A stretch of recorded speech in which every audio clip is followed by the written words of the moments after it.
Nicolas Grandjean va nous parler donc de boîte quantique. Il va s'intéresser à des aspects plus d'optique quantique qu'on n'a pas encore vraiment discuté aujourd'hui. Et il va s'intéresser donc à des boîtes quantiques dans un matériau différent, donc GaN, donc qui sont des matériaux à grand gap et qui émettent dans des longueurs d'onde beaucoup plus courtes. Alors, Nicolas Grandjean, il est rentré, il a fait sa thèse au CREA, qui s'appelait le CREA, non, s'appelait LPSES, Laboratoire du solide et énergie solaire. Laboratoire de physique du solide et énergie solaire, donc à Sophia Antipolis.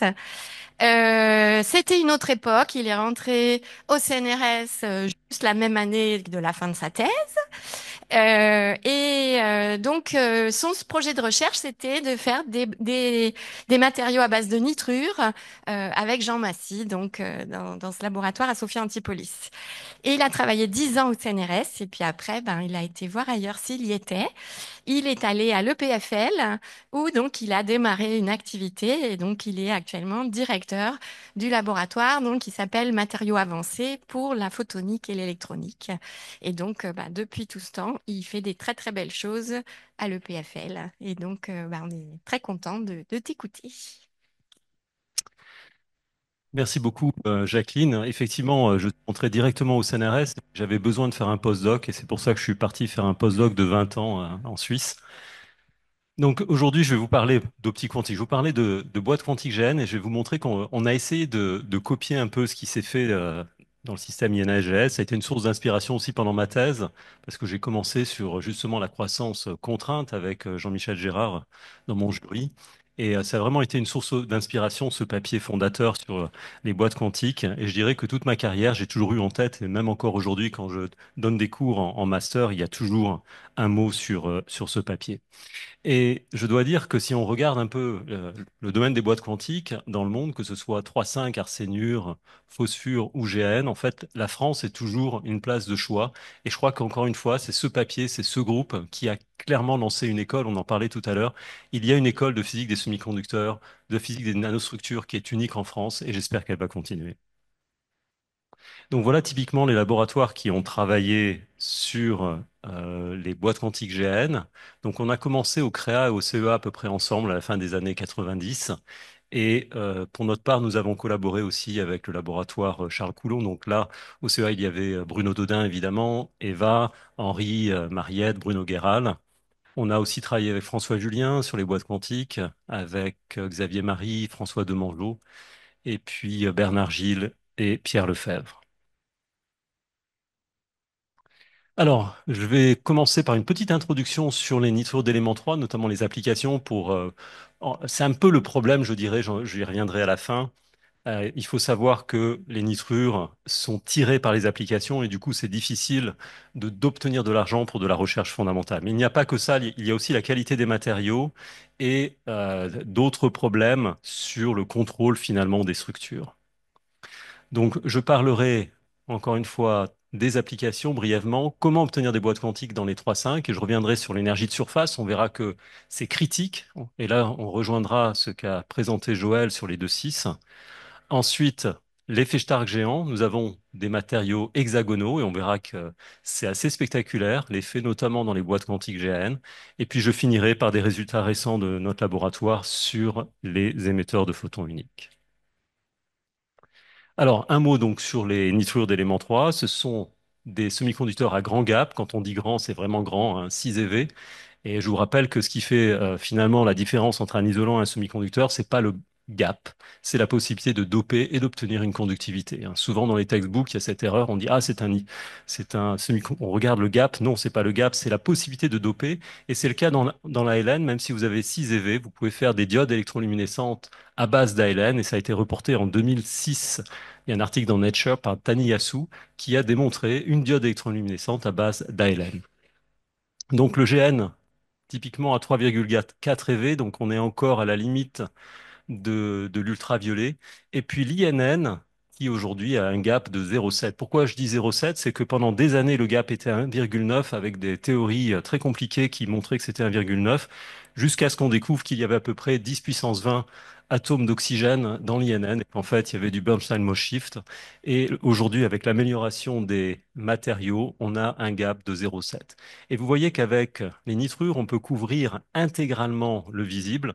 Et c'est pour ça qu'il y a énormément aujourd'hui disons, de compagnies qui travaillent sur les micro-LED pour faire des écrans à base de nitrures, y compris pour le rouge. Et c'est la principale activité aujourd'hui dans les nitrures en termes d'optoélectronique. C'est à la fois l'UV, profond, donc typiquement 200-220 nanomètres. Il faut savoir que si vous éclairez la peau à 220 nanomètres, il n'y a aucun danger, il n'y a aucun risque de cancer et vous tuez toutes les bactéries. Et l'autre aspect, c'est d'aller à l'extrémité du spectre dans le rouge pour avoir donc des LED rouges et remplacer finalement toute la filière Align Gap par une filière nitrure, l'ammoniac étant moins dangereux que l'arsine ou la phosphine. Alors, ce qui a fait le succès évidemment avec le prix Nobel en 2014, c'est la LED bleue, car quand vous avez du bleu, eh bien, vous pouvez mixer avec un phosphore. C'est pas comme en peinture, bleu et jaune, ça fait du blanc pour l'œil, et vous obtenez ainsi des LED blanches avec des performances assez remarquables, hein, une efficacité interne à 300 K à température ambiante de 90% et une efficacité énergétique supérieure à 80%, ce qui donne des rendements lumineux de 150 lumens par watt. Ça vous dit peut-être pas grand-chose, mais une lampe à incandescence, c'est 15 lumens par watt. Et le marché, donc, colossal, avec de plus en plus de remplacements des éclairages traditionnels par les LED. Il y a aussi les lasers, avec des progrès, notamment au Japon, dans l'entreprise Nichia. Aujourd'hui, les paires de lasers qui vont de 400 nanomètres, même 370 à 525, voire 530 nanomètres. Et ça pousse toujours plus. Il n'y a pas encore de laser jaune, mais je suis assez convaincu que d'ici 2-3 ans, on aura des lasers jaunes à base de nitrure. Alors, il y a aussi les applications pour l'électronique. Sur cette figure ici, Baliga, c'est une figure qui vous reporte la résistance de contact en fonction du breakdown voltage. Et vous voyez que GN se situe relativement bien. Il y a SiC, il y a le silicium, c'est moins bien que le diamant, mais c'est quand même pas mal. Et du coup, il y a aussi une grosse activité aujourd'hui pour utiliser les nitrures pour les transistors de puissance. Et si vous avez remarqué, on a actuellement des chargeurs pour les ordinateurs qui ont réduit en taille. Eh bien, ils ont réduit en taille grâce, en fait, à la présence de composants GN, de transistors GN à l'intérieur de ces transformateurs, de ces power supply. Et ce qui fait aussi, c'est quelque chose qui est peu discuté, mais en termes d'économie d'énergie, si vous passez à 99%, pardon, 99%, je fais pas exprès, il faut que je me concentre. Et Benoît rigole, mais il sait ce que c'est. Oui. Pour la petite histoire, si je dis 90, si je dis 90%, mes enfants me disent, Papa, tu parles pas français. Donc, euh, donc 99%, c'est énorme. Si vous passez de 98 à 99, c'est énorme en termes de consommation d'énergie et d'énergie que vous économisez. Alors, les applications des boîtes, si on revient sur les boîtes quantiques, typiquement pour les LED UV, et là on revient sur le brevet de Jean-Michel Gérard et Klaus Weisbusch, avec l'idée que si la densité de boîte est supérieure à la densité de défaut, eh bien les porteurs ne peuvent pas bouger et du coup vous avez une efficacité très élevée. Et ça, c'est aujourd'hui utilisé, en tout cas développé dans les diodes UV, notamment au CREA, Julien Brault qui travaille sur les LED UV. Et puis, la deuxième application phare, on va dire, c'est d'utiliser ces boîtes pour avoir une émission de photons unique à température ambiante, grâce en fait à deux choses, au confinement des porteurs, mais aussi, et vous verrez, je le discuterai, l'énergie de liaison du B-exciton, qui est de l'ordre de plusieurs dizaines de milliélectronvolts, et donc on peut séparer parfaitement à 300 K l'exciton du bi-exciton. Quand je dis parfaitement, il y a toujours une petite pollution, mais on arrive quand même à voir, vous verrez, des valeurs de G2 qui sont plutôt pas mal. Alors, on a eu une petite introduction, une discussion sur les boîtes quantiques et les LED par Claude. Et il faut savoir qu'effectivement, ça a été à la fin des années 90 et début des années 2000, vraiment un débat dans la communauté sur l'origine de l'efficacité des LED bleus. Il faut savoir qu'elles sont réalisées sur saphir et que la densité de dislocation était à l'époque de l'ordre de 10 puissance 9 par centimètre carré, c'est-à-dire 10 dislocations par micron. Et cette image en microscopie électronique à transmission sur des puits quantiques réalisés par la société Nichia, donc ça c'est Nakamura, prix Nobel, c'était les meilleurs puits quantiques, montrait qu'il y avait des clusters. Donc la conclusion à l'époque était simple, eh bien les porteurs sont localisés dans ces clusters et du coup, eh bien ils ne peuvent pas se déplacer et rencontrer des dislocations. Jusque-là, tout va bien. Sauf que quelques années plus tard, à UCSB et aussi à Cambridge, il y a eu des mesures en, euh, en atom probe, traduction bref, atom probe tomography, qui a montré qu'en fait, eh bien, il n'y avait pas de cluster. C'est-à-dire que les puits quantiques sont des puits quantiques parfaits. Alors, quand je dis parfait, je ne sais pas si Claude hoche la tête, parce qu'il m'a dit qu'il fallait que je regarde par moment s'il faisait non de la tête. Euh, alors du coup, pour prévenir le nom de la tête, eh bien, j'ai trouvé un bon papier avec un auteur ici, et c'est un excellent papier, pour pas dire le meilleur papier dans le domaine. Non, plus sérieusement, c'est un très bon papier parce que il montre que même si vous avez un alliage ternaire, il y a des fluctuations d'alliage qui sont aléatoires, hein, c'est un random alloy, donc du coup, il y a une fluctuation de potentiel. Et avec une technique relativement poussée développée par Marcel Filoche, eh bien, ils ont été capables de calculer le potential landscape. Je mélange un peu le français et l'anglais, mais c'est ouais, le profil de potentiel dans le puits quantique et vous voyez qu'il y a des fluctuations de plusieurs dizaines de mètres. Ça veut dire qu'en fait, les porteurs sont localisés. Et pour preuve, un papier publié en 2004 regardait en fait une manip très proche de ce qui avait été fait sur les boîtes quantiques INS, GAS, c'est-à-dire que vous prenez une manip standard avec un spot de 25 microns, vous avez une gaussienne, vous avez un pic de luminescence qui est large, et puis vous créez des mésas, et vous réduisez la taille des mésas, et vous commencez à avoir des pics. Et en fait, chaque pic correspond à une localisation des porteurs dans le puits quantique. Donc à ce stade, on peut dire que finalement, un puits quantique InGaN, du moins à basse température, n'est pas un puits quantique. C'est un ensemble de boîtes quantiques qui sont induites par ces fluctuations de potentiel. Alors, la question, et c'est toujours en débat aujourd'hui, est-ce que l'efficacité des LED est due à cette localisation? La réponse que je peux donner, pour en avoir discuté aussi avec d'autres collègues, notamment Aurélien David, qui est un ancien étudiant de Claude, qui est aujourd'hui chez Google, pour partager un certain nombre de choses avec Aurélien, notre position, c'est qu'aujourd'hui, il n'y a pas de localisation dans les LED à température ambiante. Mais c'est relativement débattu. C'est pas l'objet forcément aujourd'hui d'en discuter. Mais disons que s'il y a effet de localisation à basse température, c'est plus le cas à température ambiante. Bien, alors comment obtenir des boîtes GAN? Si on regarde cette figure, vous avez toujours le gap, mais cette fois-ci, j'ai reporté le désaccord de paramètres. Donc INAS, on sait que GS, ALAS, on oublie, on peut rien faire, et INS, GS autour de 7%. Alors on pourrait dire on peut faire des boîtes INN sur GAN, on est à 11%, mais quand on fait ça, en fait, l'épaisseur critique plastique est typiquement de une monocouche. Donc vous déposez une monocouche d'INN sur GAN et il y a déjà une relation plastique avec introduction de dislocation. Donc vous ne pouvez pas faire de boîte quantique cohérente INN sur GN. Du coup, il faut passer à GN sur ALN et vous voyez que là, GN ALN, où est-ce que c'est? C'est ici. C'est à peu près 2%, ce qui n'est pas énorme. Donc, gardez en tête, vous avez peu d'énergie élastique, et par contre, vous avez des matériaux grand gap, ça veut dire qu'avec des énergies de cohésion, et on sait que l'énergie de surface est liée à l'énergie de cohésion. Et ça va être un problème pour former les boîtes. En effet, vous avez ici l'évolution du désaccord, donc on va dire que c'est le paramètre de surface qui est mesuré en temps réel. Donc ça, c'est des manips qu'on a faites à l'époque avec Jean Massy et Benjamin Damilano. Donc on suivait en temps réel le, le paramètre de surface et on observait une relaxation. Mais on observait une relaxation en gardant un pattern du read 2D, c'est-à-dire sans formation de boîte quantique. Donc on avait vraiment l'évidence ici d'une relaxation plastique. Et donc on a joué sur l'énergie de surface en regardant un peu des publications et il y a cet excellent article aussi d'Henri qui discute l'importance de l'énergie de surface. Et en jouant avec l'énergie de surface, et notamment en passant en riche gallium à la surface, on peut vraiment moduler l'énergie, encore une fois, de surface de ce système.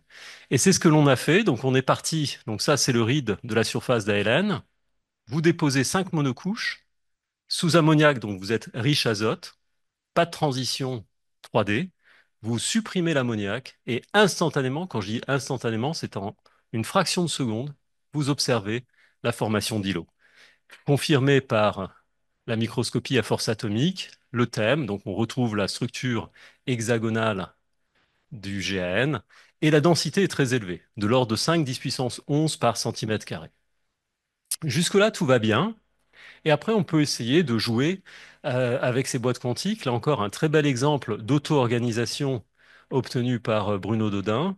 Et vous voyez les boîtes quantiques GN dans ALN, parfaitement organisées. La question, c'est comment elles s'organisent. Dans le cas des 3,5, c'est un effet de contrainte. On sait, ça a été modélisé par Tersoft. C'est un effet de contrainte qui fait que les boîtes s'auto-organisent.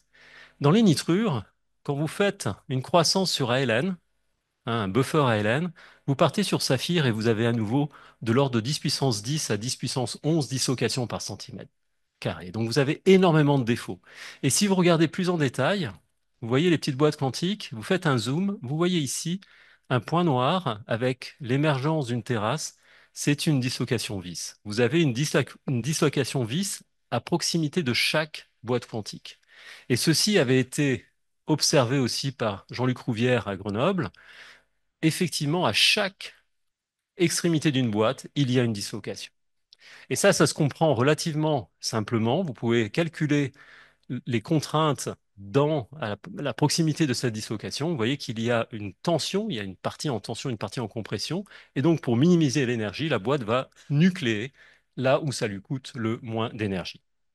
Alors, on pourrait très bien vivre avec parce qu'en fait, ces dislocations sont juste au bord et vu les gaps, les différences de potentiel, finalement, l'efficacité de ces boîtes, l'efficacité quantique est très élevée.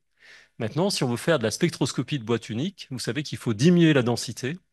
Et pour diminuer la densité, eh bien, vous serez bloqué par finalement le nombre de défauts. Et c'est pour ça que on a eu la chance de pouvoir obtenir des substrats d'ALN. Donc cette fois-ci, vous voyez une image en microscopie à force atomique, encore une fois, cette fois-ci d'un substrat ALN. Il n'y a plus une seule dislocation.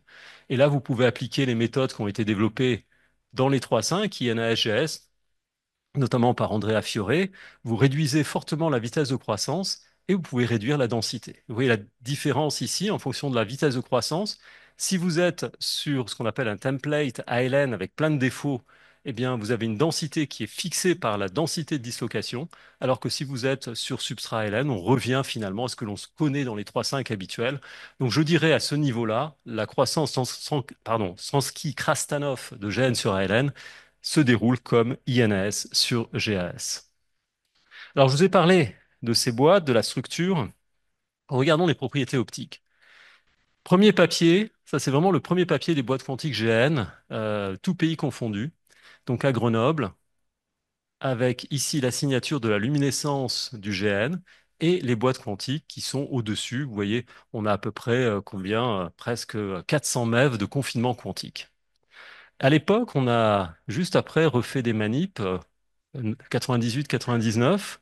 Quand on a commencé à travailler sur les boîtes, on a obtenu ceci, la couche de mouillage, et puis ici, un pic. Alors, ceci correspond aux interférences du haut Fabry-Perot sur le saphir. Mais ce qui est important, c'est que on a la signature du GN autour de 3,5 eV, et vous voyez que la luminescence a lieu sous l'énergie du gap. Donc, deux séries de manips au-dessus du gap, en dessous du gap. On pourrait se dire, nous avons des défauts, et ce que l'on voit, c'est l'émission de défauts ponctuels. En fait, il faut regarder, revenir à la structure de ces matériaux. Quand vous avez du GN, donc hexagonal, vous avez à la fois, quand vous faites la croissance suivant l'axe 0,001, vous avez non seulement la croissance, un effet de polarisation piézoélectrique, mais il y a aussi une polarisation spontanée, même si la structure est parfaite, il existe toujours une polarisation spontanée qui vient en fait de la différence de centre de masse des charges négative et positive. Et il faut faire en fait le calcul au second plus proche voisin pour vraiment calculer cette polarisation. Donc au final, nous avons une polarisation macroscopique que l'on peut, de façon très simple, considérer comme un conducteur. Donc si vous avez un plan de charge infini, vous avez un champ électrique de part et d'autre, le même opposé en signe, et si vous faites un puits quantique, eh bien, le champ électrique va s'additionner dans le puits quantique et va s'annuler dans les barrières. Sauf si vous avez un effet, si vous avez des multipuits par exemple, ou une diode PN. Au final, ce champ électrique va non seulement séparer les porteurs, vous avez ici les fonctions d'onde d'électrons et du trou, mais va vous entraîner, va vous conduire à un redshift, ce Stark shift, qui est simplement le produit de la largeur du puits quantique par le champ électrique. Et quand je parle de champ électrique, les valeurs dans les nitrures sont très élevées. Si je prends la différence de polarisation entre Gn et Ln, on est entre 5 et 10 mégavolt par centimètre. Ça dépend un peu de la qualité des matériaux. Et ici, vous avez une simulation du résultat de ce champ électrique sur un puits quantique. Alors, sans champ électrique, vous partez d'Aln à 200 nanomètres, vous arrivez au Gn. Et avec le champ électrique, vous voyez, même pour 5 mégavolts, pour 50 angstroms, donc 5 nanomètres, vous êtes déjà dans l'infrarouge. Donc, vous pouvez à partir de matériaux qui émettent dans l'ultraviolet, couvrir l'ensemble du spectre visible. Et c'est ce qu'on a fait à l'époque avec Benjamin Damilano. Donc, on s'est amusé à faire des boîtes de plus en plus grosses. On les a même mélangées. Et je vous montre le résultat. Donc, ça, c'est une photographie du spot laser à 300K qui est défocalisé. Donc, c'est simplement le spot laser sur l'échantillon, c'était aussi sur silicium, donc parce qu'on confine les porteurs, et vous voyez qu'on peut partir du bleu, et typiquement à 5 nanomètres, on obtient du rouge orangé, et on s'est amusé à mélanger ces différents plans de boîte pour obtenir du blanc. Donc vraiment un Stark Shift géant, qui se traduit aussi par eh bien, un effet d'écrantage du champ, c'est-à-dire que si vous regardez à faible injection, vous avez par exemple une émission autour de 2,3 électronvolts, et quand vous augmentez la puissance du laser, vous avez un énorme blue shift qui aussi eh bien, conduit à une variation de la durée de vie.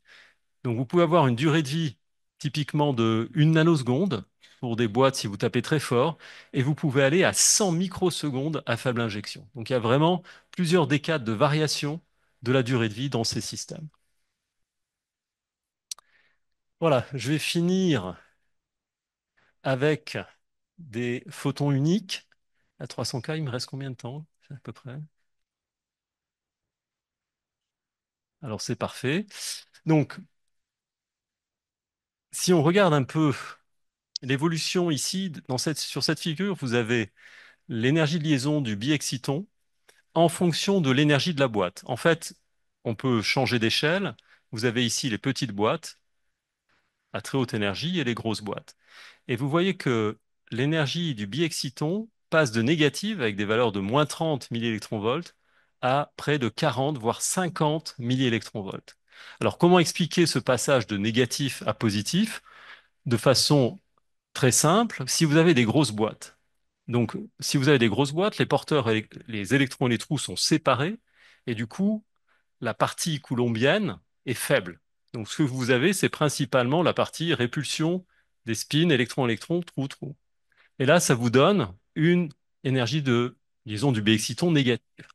Si maintenant vous regardez les petites boîtes, les porteurs sont très proches, et là, c'est la partie coulombienne qui va dominer, et vous avez une énergie de liaison positive. Donc, vous pouvez vraiment tuner l'énergie de liaison d'exciton en fonction de la boîte, et encore une fois, sur des dizaines de milliélectronvolts. Alors, je ne vais pas rentrer dans le détail du modèle qu'on propose sur les boîtes. En plus, franchement, c'est vraiment relativement compliqué. Je dirais qu'on peut expliquer à peu près tout avec ce genre de modèle.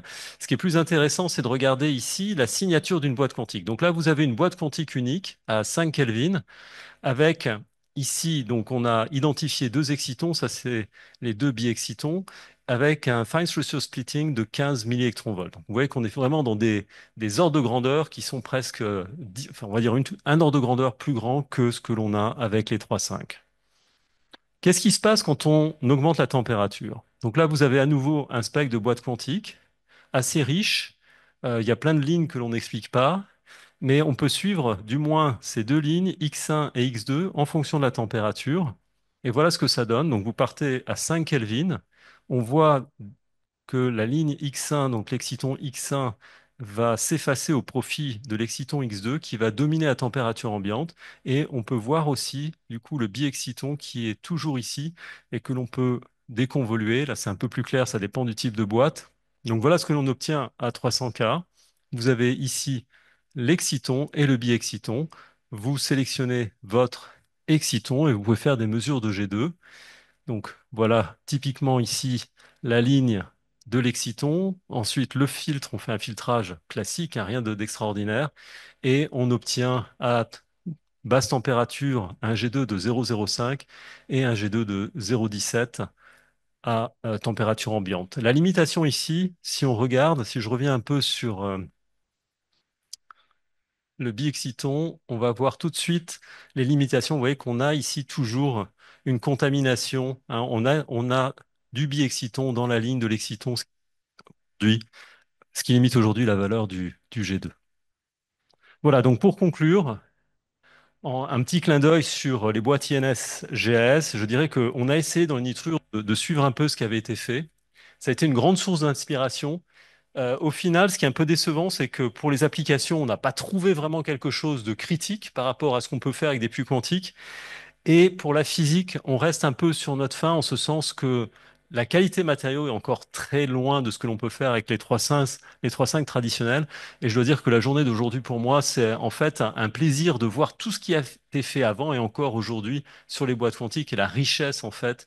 Parce que bien sûr, on peut mélanger du processing, plein de choses, on peut faire des jonctions PN relativement facilement, ce qui n'est pas forcément le cas avec le système GN-ALN. Voilà, je vous remercie pour votre attention et je voudrais remercier pour finir les collaborateurs du laboratoire et aussi Jean Massy pour m'avoir mis le pied à l'étrier. Merci beaucoup.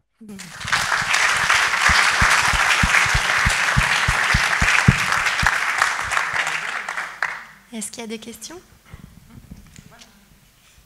Claude? Oui, tu as une formule de l'effet Hall, du quantum Stark effect sur ta planche 14 ou 15 qu'on pourrait revoir.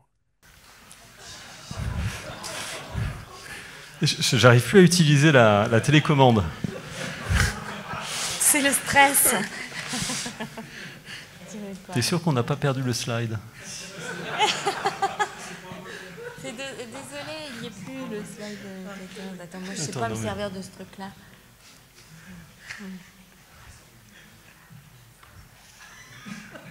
Oui, la formule là en bas à droite. Oui, oui. Elle arrive, elle arrive, elle arrive, hein. Elle a un peu peur. Je te dis, c'est une formule qui a un peu peur, mais elle arrive. Oui. Ah ah. Donc, tu développes bien la différence de potentiel moins LWF si la fonction d'onde de l'électron est complètement plaquée d'un côté et si la fonction d'onde de trou est complètement plaquée de l'autre côté. Dans ce cas-là, tu as bien ce terme. Mais tu imagines bien que, par exemple, si l'électron et le trou sont positionnés au milieu, sont symétriques par rapport au milieu, ce terme te donnerait zéro. Donc, cette formule est fausse. Et on la trouve partout, hein. Je reconnais qu'on la trouve partout. Alors, Alors peut-être que je me trompe. si c'est posé au milieu, si c'est positionné au milieu, c'est qu'il n'y a pas de champ électrique dans le puits. Non, non, j'imagine que en ayant du champ électrique, c'est posé au milieu. C'est une expérience de pensée. Moi, je suis un expérimentateur, donc. Mais c'est une bonne remarque. Je suis sûr que tu peux y arriver.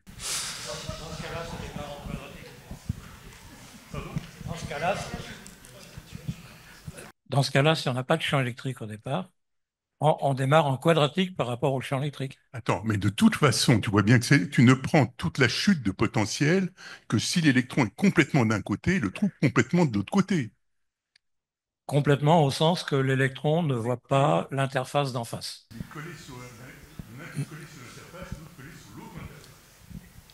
Il est loin, non. Le premier est loin de l'autre interface. Donc, je propose qu'on en rediscute. Je suis pas tout à fait d'accord, mais voire pas du tout. Voire pas du tout. Une autre question? Est-ce que tes boîtes quantiques, vous avez essayé de les mettre en cavité? Ou c'est trop compliqué Les miroirs, tout ça. Non, c'est compliqué parce que pour faire des miroirs à 4 EV, c'est-à-dire que Ah, es coincé parce que tu as ALN, donc il faudrait faire ALN-algane et il y a des problèmes de contraintes. En tension, tu as plein de cracks, donc c'est ok. quasiment infaisable. Paul. Ouais, moi, c'est plutôt l'aspect des non-linéarités optiques très importantes que tu as dans un système comme ça, parce que si tu injectes une paire d'électrons trous, tu écrantes en partie le potentiel piézo. Et est-ce que il y a quelque chose à ton avis, qu'on peut pousser à l'ultime, c'est-à-dire jusqu'au quantique, avec une non-linéarité qui serait au premier photon?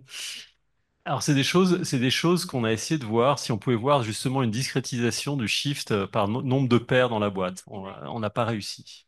Mais c'est clair que je pense que c'est un système sympa pour ça, hein. Tu pourrais faire des manips de transmission parce qu'il faudrait regarder un Oui. changement de Mais c'est statistique toujours d'une pareil. lumière transmise. Le problème de ce système, c'est que transmission, pour trouver un laser accordable, si vous faire par exemple de l'excitation résonante, c'est vraiment la limite de ce système, c'est que tu es vraiment très vite limité par les manips que tu peux développer.